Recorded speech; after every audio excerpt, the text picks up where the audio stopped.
10वीं कक्षा के बच्चों, आपके दूसरा पाठ है। पाठ का नाम है कश्मीरी सेब। इसका रचयिता लेखक श्री प्रेमचंद। और प्रेमचंद इस कहानी में बाजार में लोगों के साथ होने वाले धोखेबाजी पर प्रकाश डाला गया है और खरीदारी करते समय सावधानी बर रहने की आवश्यकता पर जोर दिया गया है। माने जब आप बाजार जाते हैं तब कुछ खरीदते समय आपको सावधानी से खरीदना चाहिए, नहीं तो आप धोखेबाजी खाते हैं। प्रेमचंद का जन्म 1880 में जुलाई में वाराणसी लमही में इनका जन्म हुआ था। इनके वास्तविक का नाम धनपत राय थे। इनके जीवन गरीबी में ही गुजरा था। ये यथार्थवादी कथाकार है। इनकी रचना यह है, प्रसिद्ध रचना यह है गोदान, सेवा सदन, गबन, निर्मला, कर्मभूमि आदि है। प्रेमचंद जी को एक बार कुछ कुछ चीजें खरीदना था, इसलिए वह बाजार गए थे।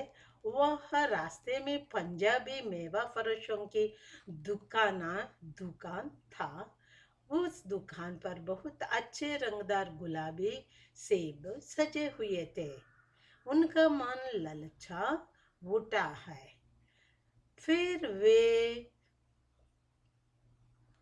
शिक्षित समाज के बारे में कहने शुरू करते हैं। आजकल शिक्षित समाज में विटामिन और प्रोटीन के शब्दों में विचार करने की प्रवृत्ति हो गई है। पहले वे टमाटर के बारे में कहने लगते हैं और टमाटर आजकल वे क्या कहते हैं, वे टमाटर भोजन का आज का आवश्यक अंग बन गया है। और गाजर भी पहले गरीबों की पेट खाने की चीज थी, मगर आज ये सब शिक्षित समाज में ये सब शिक्षित समाज में आज ये सब खाने को उनके मेजों पर, इसलिए सबको मेजों पर खाने के मेजों पर स्थान मिलने लगा है। मगर सेब के बारे में कहने लगता है कि रोज एक सेब खाइए, डॉक्टरों की जरूरत ना रहेगी। अब सेब के बारे में और भी कहते हैं, रस और स्वाद में सेब तो आम से भी बढ़कर कम नहीं है। इस तरह वे कहकर आधा सेब मांगने लगते हैं और दुकानदार चुन चुन कर एक आधा सेब बांध करके प्रेमचंद जी को देता है। आधा सेर के लिए 4 सेब आया है। उस दिन सुबह उठने के बाद नाश्ता करने के लिए वे एक सेब निकाला था। पहला सेब निकाल कर देखा तो वह सड़ा हुआ था। 1 रुपया आकार का छिलका गल गया था। समझा था रात को दुकानदार ने देखा ना होगा। दूसरा निकाला है, मगर वह आधा सड़ा हुआ था। अब संदेश हुआ, दुकानदार ने मुझे तो धोखा नहीं दिया है। तीसरा सेब निकाला है, वह सड़ा तो नहीं था, मगर यह तरह दबकर बिल्कुल पिचक गया था। चौथा सेब देखा है, यह तो बेदाग था, मगर उसमें यह काला सुराख था जैसा अक्सर बेरों में होता है। कांटा तो भीतर वैसे ही धब्बा थे जैसे बेर में होता है। 4 के 4 सेब भी खाने का लायक नहीं था। तब उनको विचार होने लगा है कि आजकल तो क्या यह समाज का यह चारित्रिक पतन हुआ है वह समझते हैं। सो दुकानदार दुकानदार क्या कहते हैं,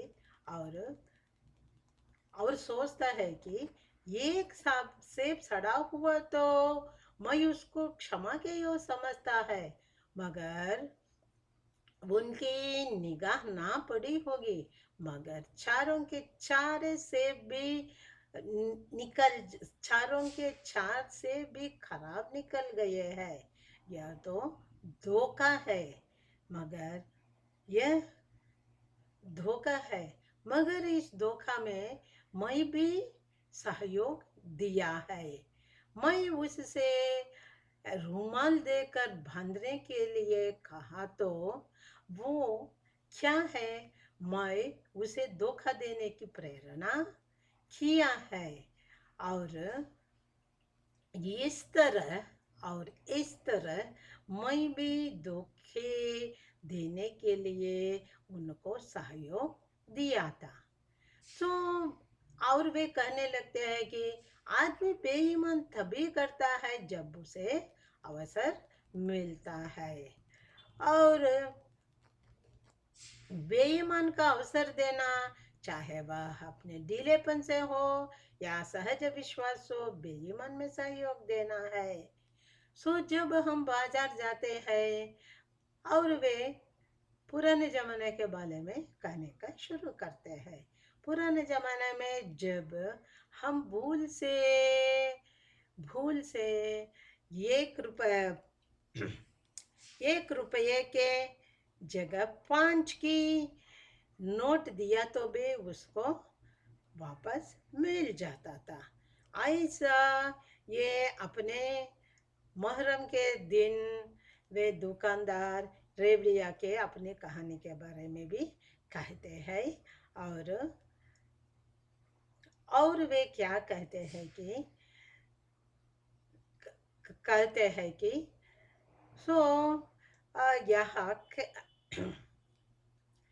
सो अंत में वे कहते हैं कि मुझे आशा है पाठक बाजार में जाकर मेरी जगह आंखें ना बंद कर लिया करेंगे, नहीं तो उन्हें भी कश्मीरी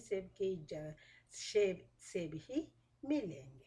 पाठ का आशय है, लेखक अपना अनुभव बताते हुए पाठकों को सचेत करते हैं कि अगर खरीदारी करते समय सावधानी नहीं रहे तो धोखा करने की संभावना होता है। So this is about the Kashmiri सेब। आप भी जब बाजार जाता है सावधानी से रहकर चीज़ें खरीदने की वे